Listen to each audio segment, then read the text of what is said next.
काढायचा आहे, वर टच नाही करायचा अजिबात.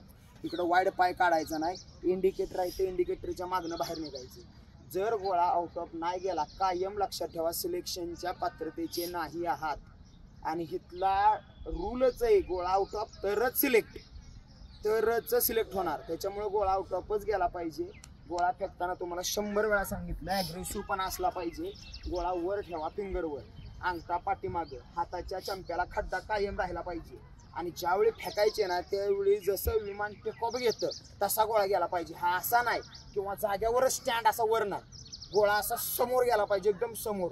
आणि तेच करायचे, पायाला स्पीड द्यायचे. आणि ज्यावेळी जर्क मारणार आहे ना त्यावेळी फिंगर आणि हाताचा चंपा, त्या हाताच्या चंप्याला खड्डा राहिला पाहिजे, हाताचा अँगल 90 डिग्री. आणि ज्यावेळी पुश मारणार त्यावेळी फुल ओरडून मारणार आहे. जेवढी एनर्जी आहे तेवढ्या ताकदीने पायाला स्पीड देऊन, पायाचं स्पीड नाही तर हाताच्या ताकदीवर गोळा गेला पाहिजे. जाईल 4 किलोचा तर फक्त आहे, वेट कुणालाच गोळ्याचं लागत नाही. सहज जरी फेकला पुढे येऊन तरी तुम्ही लांब फेकणार आहे. आणि हेच करायचे, ज्यावेळी पुश माराल त्यावेळी 100% स्वतःचं सगळं ताकद फेकायचं. त्याच्यामुळं कोणच आज लूज फेकणार नाही. ज्या पोरींचा आउट ऑफ आहे त्यांचा सुट्टा आउट ऑफच गेला पाहिजे. चला घ्या आता, चला पहिला घ्या की, चला कोण कोण आहे, चला आउट ऑफ वाले पटपट.